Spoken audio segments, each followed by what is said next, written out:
Kyla has a disorder called Eosinophilic Esophagitis. We call it EoE for short in our household. Much easier. We probably noticed with Kyla that there was something off with her when we introduced solid foods for the first time. She went from a pretty happy baby to really fussy, didn't sleep, wasn't gaining weight well, and we talked a lot to pediatricians about it who dismissed it kind of as first-time mom, you're worrying too much, she's fine, just let her adjust.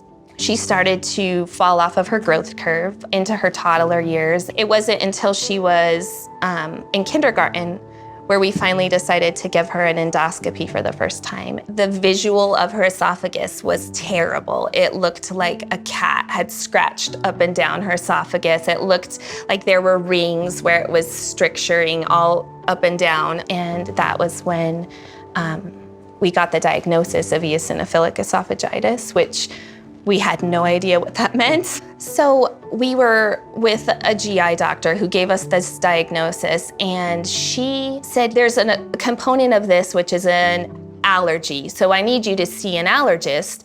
So I went and took her to an allergist. His opinion was EoE was not a food-based disease, and she could just take some Zyrtec and she would be fine. And so I had two separate, completely separate treatment choices, I guess. But I went to her pediatrician in tears saying, I don't know what to do. Doctors are telling me completely separate things.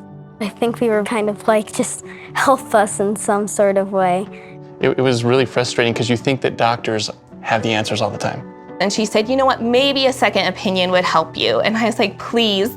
She sent us to Children's, which kind of started us on that trajectory towards where Kyla is now.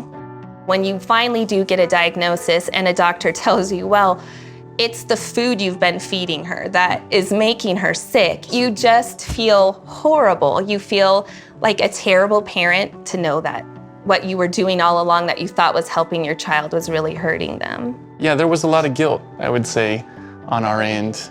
If the child's gone undiagnosed, we first address the parent's feelings of guilt and anger. You can imagine if you have a developing child and you can't feed them, how devastating that can be for a mother when feeding a child is a key component to parenting. There are all these different factors that I think it's really not something that somebody did wrong. I think the important point is recognizing that this is something my child has, and how do we move forward in a way here that will provide the best outcome. The best, by far, part of being a part of Children's is the collaboration between the doctors. We can go one visit and see an allergist and a GI doctor and a child psychologist and a dietitian and a feeding therapist. We have a social worker, we have nurses that are skilled in teaching people how to take care of the disease, and we all talk together. We had weekly team meetings and we discuss our patients that we just saw. So not only are we seeing them all together, but also in that meeting we're discussing what our next steps are. The other part of things that I think is really important about thinking about how we empathize with the families and with the patients is what are the barriers to care. And one of those is related to endoscopic procedures. So having an endoscopy requires being put to sleep for anesthesia, which can be quite traumatizing. It was tough to watch. No one can ever prepare seeing their kid being put under anesthesia, but in the back of your mind, you know, it's for the best. There are a number of innovative aspects of the program that have been really pushed forward by the research that's been done here. And I think one of the things that makes our program special is a transnasal endoscopy. And this is a 6 to 8 minute procedure that children can do while they're awake. This nasal endoscopy is a life changer. I mean, it's great. In and out real quick, no anesthesia. The tube goes down your nose and it goes into your throat, and then they take the biopsies that way. You wear VR goggles and you can watch a movie in it. It makes it go a lot faster too. Treatments for eosinophilic diseases, either medication management or dietary management. We wanted to find out specifically what they would like to have done, how they would like to have this treated so that she could live the best life that she could. The doctors have been so supportive of our personal choice that we would like to limit medication. We did not want to go down the path of controlling it by medication if we could control it by diet. So as far as the dietitian's role in that process is, We're part of the education team that can really lay out the different treatment options. We're there for taking foods out, reintroduction of foods, and just kind of managing their everyday life around food. Taryn and I try everything that we're recommending, so we want to make sure they're good alternatives and we're making good recommendations that the kids will be happy with. It's nice to have someone that's alongside you. You want someone alongside you to help build you up and to help understand what you're going through, and that helps you move forward yourself. So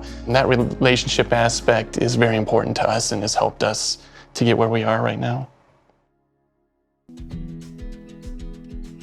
Unfortunately, it is a long-lasting disorder or disease process. Everybody's been dealt a hand in their life. Other people have things that might be a little more difficult than what we have to deal with. You can empathize with your child to a certain extent, and then you need to help move them forward. It was a nice resource to have someone else say, you know what, you're right, this isn't fair, but this is your life, and you can either choose to sit and complain about it, or you can rise above it. It would be foolish to say that this is not a family diagnosis, because it is. Her younger brothers, they don't understand quite what's going on and don't always like the menu options. We try to make one meal Kyla safe, but there are times that they're having waffles in the morning that aren't food that she can eat, and that's okay. So as much as it feels like at the beginning, oh my gosh, we're never gonna live a regular life, you adapt. It's really refreshing to see families I've seen for a long time. After a few years, they're like, oh, we're old hands at this. We don't even think about it anymore. This is just how we live, you know? And they really don't. It's just been kind of woven into the fabric of their life. It is so satisfying to be able to develop a relationship with the patient and family when they come in. And it's so fun to be able to see a patient at diagnosis, maybe as an infant, early toddlers, and get to kind of follow them through the different stages and progression through life. I think it's amazing to see the children get more confident, but then the parents get so much more confident, and you can see their stress and anxiety levels go down. And I can speak to the moms who are newly diagnosed, who are standing in the grocery store crying, because I was that mom at one point where everything you pick up is a no. It feels like it's never gonna be normal, but it does. It just takes time.